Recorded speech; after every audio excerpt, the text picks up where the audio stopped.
What's up, I'm Drew. You may not know me, but you should know my next guest. If you go to Mississippi State or Southern Miss, you know him as a DJ. If you're a child or you've ever been hungry, you know him as a founder of the Good Vibes Foundation. And if you live in the city of Hattiesburg, you may have just learned that the dude has his own day. I mean, seriously, insane. Of course, my next guest is as generous with his time as he is impressive. It's DJ Kujo. Honestly, if he was any other guy, I'd be annoyed at how much success he's having. But you love to see the good guys win, and he's definitely one of the good guys. So I'm super excited to have him on the show. Gonna take him for a ride. It's 2024 Chevy Blazer EV. The RS edition stands for Rally Sports. So this thing moves. It looks like a sports car on the inside. It stores like an SUV. It is the true definition of a crossover. It's so much fun to drive, and it's gonna be even more fun to have DJ Kujo in the car with me. This is Driving with Drew.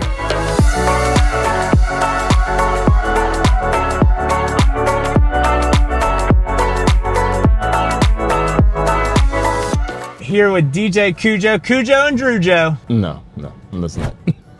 I took a risk and I have no regrets. Anyway, names aside, your name's a big name around here, man. You just sold out Serengeti Springs for Adult Night. Tell me about that, man. Playing parties like that, that's pretty cool. It was amazing. Parties that bring the city together, Midnight on Front Street, other events that we do with the city, stuff like that is always a blessing. Literally, we dropped the flyer and we had 1,000 tickets and they were sold within 24 hours. It was like, wow. But I mean, the night was lit. Like, people came, all different creeds, background, nationalities, sexual orientations. Everybody's together dancing, twerking on the water slides. Twerking on the water slides is a t-shirt, I tell you what. You know what? Serengeti Springs needs to put that on a t-shirt. Twerking on the water slides. That is a t-shirt. But yeah, man, it was a great time. It was a great time. That's awesome, man. So tell me a little bit about yourself. You know, I think everybody knows you as DJ Kujo, but there's more to that name. That's like a stage name, right? Oh yeah, my real name is Marcus Carr. Born and raised in Hattiesburg. I grew up on Arledge Street, which is probably about 4 miles away from downtown. My dad was a musician. My mom was a singer. So I've always been involved in music. I did not pick up the playing or singing. My daughters can sing and play, but I picked up the love of music. My dad and my mom would go to the coast. I'm gonna tell you how old I am. When we only had one Sam's in Mississippi and it was in Gulfport. Oh. So we would go yeah, I'm old. So we would go down there. Man, on the way back, they'll give me like the little try popcorn with the salt, caramel, and cheddar. Yeah. And we come back, we're listening to the Isleys, we're listening to Anita Baker, we're listening to Atlantic Star, and I fell in love with music. Had a great record collection. Yeah, that's music-wise, that's me in a nutshell. What'd your dad play? He played bass, he played keyboard, he played lead, drums. Oh, wow. Back in, I guess, the 60s, 70s, they had this thing called the Chitlin circuit. James Brown talked about it, made it famous. Yeah. He played for James Brown, Otis Redding, The Temptations, anybody that came through Hattiesburg or Jackson to the Coast. My dad played him, and actually Charles Carter. Yeah. They were in the band together. One-man show. Yeah. Not a band, show. Yeah. No, I'm saying back in the day, they were in the band together. No, I know Mr. Carter, though, would be like, hey, I'm a one-man show. Yeah, not a one-man band. I remembered. I listened to Mr. Carter. So they were in the same band and played with artists on the Chitlin circuit. Dude, that's crazy. Yeah. That's so cool. And the crazy thing is, when I first started DJing, his son raps, Chris Carter, and we started in a band called Smash together. Yeah, Smash. So it was like a full circle moment. I'm a big Ray Bradford fan. Okay, yeah, those are my boys. Those are my boys. We all came up together. Huge Ray Bradford fan. We all came up together around the same time in 2009. So I'm celebrating my 15th year anniversary, 15 years as DJ Kujo. You know, my dad's a musician, teaches at the university, and a drummer. I got to meet a lot of entertainers that most people didn't. I actually thought my dad's, I'd always say to friends at school, oh, you like to go to your dad's office? And they're like, no, he like sells insurance. What are you talking about? Like, well, my dad's office is awesome because it's full of drums. I had no idea. Like, I thought everybody played music on the weekends at night, and it's a cool way to grow up, Yeah, definitely. You learn a lot, and you, I don't know if it necessarily makes you cooler, but it definitely gives you an appreciation for a lot of different types of people, because you just run into everyone loves music. It unites everyone. Exactly. So that's the one thing I love, being able to get people together and to dance, sing their hearts out. Music always brings up memories. The right song can bring up a happy point in your life or a sad point in your life. So I love being able to bring those emotions out of people. Yeah, but the common thread is that you were alive. Oh, You yeah. know what I mean? Exactly. It's what it means to be alive. Exactly. So, hell yeah, man. So you became a DJ, and then, like, I think it's really interesting too, because you know, you have a big following online, and people see you on ESPN on the regular now. That was crazy. That was crazy. Like, what? And you have your own day. And I always, when I taught school, I'd always tell kids, like, bro, you like LeBron, you've only seen the peak, the summit of Everest. You haven't seen the times he goes and works out when it's still dark outside, right, and all the stuff that you only see the finished product. How did you get to that point, and what was the grind like leading up to that? I still go through the peaks and the valleys. That's just life. I just saw that on Twitter. The only thing constant is change. I just keep going. Like I've always said that, like, if you have something in your brain and you do not down talk it, you put it in your head, I'm gonna get this regardless of the fact, you make it happen. The first time I DJ'd, I was about to quit. It was just so overwhelming. Really? And my big brother Sweat, he's the one that taught me how to DJ. He was like, nah, you gotta see this through. Saw it through, crowd went nuts, kept going. DJing actually came from one of my lowest points in life. I was going through a rough patch. I won't put all my business out. Yeah. But one of my friends, Catrice, she invited me to a bar. She was a bartender, and she was like, come grab a drink. Grabbed a drink. Then my big brother Sweat, he said, swing by the club. Swung by the club. And I'm not a big talkative person, but that night he gave me a microphone.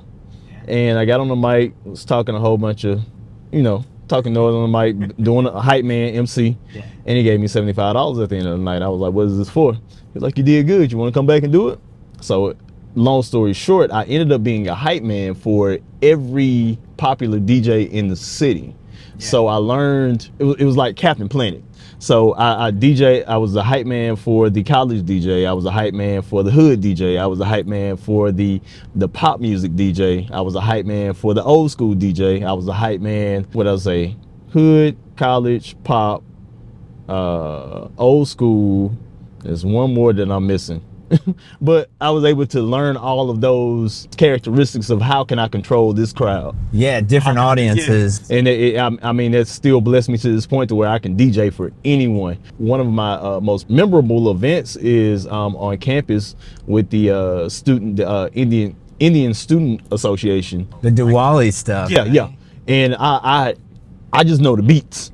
I don't know what they're saying. I'm telling them, like, hey, make sure they're not cussing. I do not know the language, but please do not have me downloading anything that's gonna be disrespectful. I mean, that's just one instance. I've had to DJ a bar mitzvah, quinceañera, like, and I'm the only black person there. Yeah. And I'm trying, I'm having to entertain, like, everybody. So, like, being able to learn different forms of music has been a blessing to my career. As a drummer, you don't learn pitches, you learn styles. And so the more styles you can play, the more likely you're going to get hired because you're more versatile. Right. You can do more stuff. And what's so cool is the styles you learn are all from different places on the map. Right. So it's always about a different culture. And so I always thought I was fortunate thinking, as a kid, you kind of don't really get it, but I would listen to Sergio Mendes, Brasileiro, like samba music from Rio before soccer games.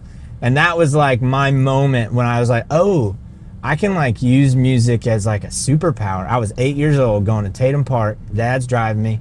And I remember going like, oh, this like makes me feel like unstoppable. And I had like a great game. And I was like, I don't know, I'm 8. Maybe it was great. It's a rec soccer. But, that was a moment in my life that I'll never forget where I was like, oh, this is my jam. I love Brazilian percussion. I never played sports. I was a video game kid. Really? The Kujo that most people see now was about 40 pounds heavier about 10 years ago. Really? But yeah, I was never a sports kid. But yeah, like those trips that I took with my parents and we playing music that they love made me fall in love with music. They didn't really like hold me back from hip hop.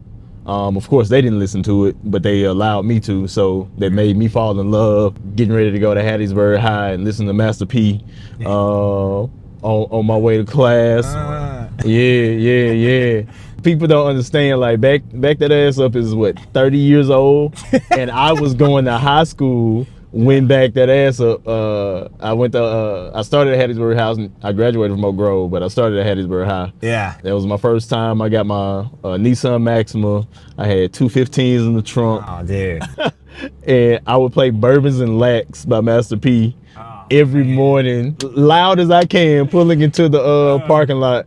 They were like, "Oh, Marcus is here." You remember speakers? If you had speakers in the trunk or someone had an amp, it was like, all right, we're just going to kind of do whatever they say. Like it was immediate credibility. I had the Alpine radio system with the Pioneer amp, 215s, no room in the trunk for anything but the speakers. But yeah, man, great times. Yeah, well, you know, I do have to do a shameless plug. This car, the speakers, we're going to listen to it when we're not recording, but Okay. You don't need anything in the back. The stereo system's insane. Crystal clear. I haven't even touched it, just stock, how it comes. Haven't messed with the EQ. Actually, I'm gonna ask, can you mess with the EQ for me later? I would love to have a balanced stereo system in the EV. Balanced by celebrity DJ, DJ Kujo. DJ. Yeah, dude, that's what you are. Own it. I get, man, when people say that, I'm like, what? Oh, okay. I've always said Hattiesburg celebrity is like an oxymoron. They're opposites. Like, be what you are, though. And I also think there's pride in dressing for the job you want. Right. And I think, I mean, dude, you have a huge following, and like you're on TV, you're crushing it. Everybody, I've never heard anyone say, I've never heard a rumor or a scandal or someone go, well, yeah, you really know what Kujo's like. Never, ever. It's never come up. It's always just like, oh, Kujo's doing his thing. Kujo's doing his thing. And you're known for the music, but then you also have the Good Vibes Foundation too, which is like incredibly selfless. It's really awesome that you decided to do that. What made you decide to do that? That's really cool, and I think more people should know about it. Well, when you say no scandals, no, I don't have any. But That's good. Yeah. I was gonna say, growing up, I was a problem child. Really? And so I'm basically paying penance. Good Vibe Foundation is my way of giving back whatever the celebrity stuff. I don't buy into that. Like I just like to live life, and yeah, I'm me. Like when I see classmates and they call me Kujo, I'm like, my name is Marcus. Yeah. You know me. Same guy. Yeah, like I don't trip off of it. I mean, I love it. I respect it, and I thank God for it daily. I don't have to have the favor that I have in my life, so I thank God that I do. The Good Vibe Foundation started with, I think we were at Grace Christian Elementary. I do another event called Brofest. We've been doing that for, I want to say, I think I've been doing over it for 16 years. It's been around for about 30. And so we were at Grace Christian one day, and we were given, I think we were doing a pizza party, and one of the teachers said, you know, this is probably the only time that some kids get pizza. And that stuck to me. And then we went to Laurel. We did, my sister Toya and my sister Danielle. They got me the DJ. They always give me the DJ for free somewhere. And they were like, family's good at that. I'm my only child, but those are my sisters. Yeah. So they were like, we're gonna hype the kids up for state testing, and we told them you're gonna DJ. And I'm like, what? So I came, and there was a little boy that didn't have, I think, school supplies or something. It was something going on, and we got him situated. And that was the moment it clicked. It was like, you got to start doing stuff for the kids. You got to start doing stuff for your community. I've always given back, but not in a I guess, structured sense. Yeah. So Good Vibe Foundation is what that is. Made it official. Yeah, like I remember when we had the tornadoes in 2018, I went back to my old neighborhood. It was basically wrecked. Peanut's moving company. Me and him grew up across the street from each other from our old neighborhood. And so we got together and gave out water, gave out food. My dad and my mom did the same thing during Katrina. Like I think we had a big freezer full of food. My dad was like, let's cook it and give it away. And so I've always had that sense of community, and it was just, let's make it official, Good Vibe Foundation, and start giving away stuff. We just gave away our first donation to Eagle's Nest as we passed by the University of Southern Mississippi, about $500 worth of canned goods. Our goal is to do at least 15 to 2,000, just to be able to give food back and snacks back to the students that need it. So the Good Vibes Foundation, people could give to that year round and can give online and everything. So they could possibly click a link that's below or in the bio or something so that they could give to the kids. Because that's the thing, man, you hear about kids, especially in our home state of Mississippi. I mean, it's not so great for a lot of kids, man. The teachers foot the bill for most stuff. Yeah. I adopted Grace Christian 2 years ago. I've been doing a school, so every year for my birthday, I do a school supply, a headphone drive now. It made sense, me being a DJ, to give them headphones. So we do a headphone / school supply drive, have an Amazon wish list that people can go and purchase things. So if they want to give money, it's cool, but I would rather them just give the items. Yeah. Okay. Because I don't want nobody saying, oh, he's taking them, you know, people say, where is the money going? I'm like, Okay, if you have trust issues, which I totally understand, you can give actual items. If you don't have trust issues, you can donate online and help the kids. I had somebody else like, is all of it going? I was like, yes. I've been DJing 15 years. I DJ every weekend. I do not need your money. I promise you. I do not need your $10. I want your $10. I'm grateful for your $10, but your $10 is not going in my pocket. It's going to the kids. When people see someone doing well for themselves and going and being visible, they automatically assume, oh, they're just out for themselves. They're just, if you're on camera, you're in photos, you're in videos, you're seeing, oh, that dude must love himself. But for me, I always thought, like, man, I think it's funny. Have you watched the Arnold Schwarzenegger documentary? Mr. Universe goes, I never liked how I looked. I never really was very happy with what I had accomplished. I'm like, dude, you became governor in a country you weren't even born in. Exactly. Are you kidding? And I think to that point, I think it's great that you're, just being honest and humble, and anybody that cares for kids and animals is okay in my book, because they deserve your best, and that's awesome that you're doing that, man. Yeah, super cool. That kid in Laurel struck a chord with me. I was like, we can do something. How did the Southern Miss and Mississippi State basketball stuff come up? Because I have an idea of where you should be performing, but I'm not going to say it out loud as to not put pressure on any good friends of the show. I'm not trying to make anyone sweat or feel uncomfortable. It's a comfortable town. We should all feel comfortable. But how did that come about? So I've been begging to DJ athletics. I put it on I wrote it down. I said, I will. I take that back. Let me take that back. I've always started. The year I wrote it down is the year I got my shot. So I think the band got double booked. President Paul reached out and said, who can come in? I don't know for a fact, but I think most of it, people said bring Kujo in because he DJs for the school all the time. Yeah. They hit me up. They were like, all right, Kujo, we're gonna have about 5,000 people here. I said, God, I want 65. He blessed us with 83. And it was up from there. My friend DJ Macho, who is the DJ from Mississippi State, he moved to Houston. And they asked him who could DJ the games since he's gone.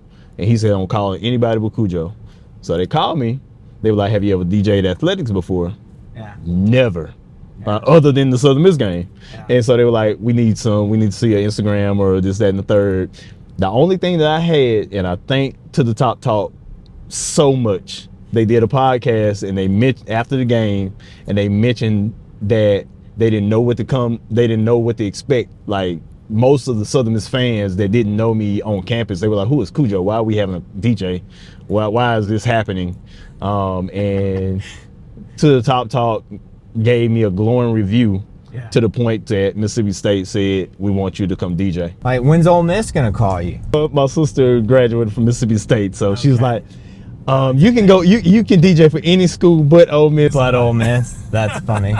That's funny. I had at one of the Mississippi State basketball games, a season ticket holder came up to me and he said, I have not danced this much and I've had tickets for 10 years. Yeah. And I was like, wow. You remember the movie Up? Yeah. The cartoon, or Pixar or whatever? Yeah. The little old guy? Yeah. He looked just like that. Was he holding a balloon? No, he wasn't holding a balloon. He was holding a basketball. Right. But That's kind of a balloon. it takes time for me to process because I'm playing for the players and I'm playing like Boosie and Hood and Ratchet and Torque music, and I'm like, you like the music? Okay, cool. Whatever floats your boat. I bet that happens a lot, man. People will surprise you. Yeah, it really does. Gone are the days like judging books by their cover. I mean, sure, people still do, but anybody can like anything. I think with the internet too, it's just the information. Information highway is open. Yeah, it opens their eye, open your mind. My goal, I wrote that down now, is to DJ for a professional team. So prayerfully the Pelicans and Saints come calling. They will. I mean, you're on that trajectory. It's pretty easy to see, actually, so that'll be a reality. I say, honestly, this year it should be a no-brainer that you're in the Rock. That's what I was alluding to earlier. Not to put pressure on anyone. Really, I can't stress enough that I'm not trying to put pressure on anyone.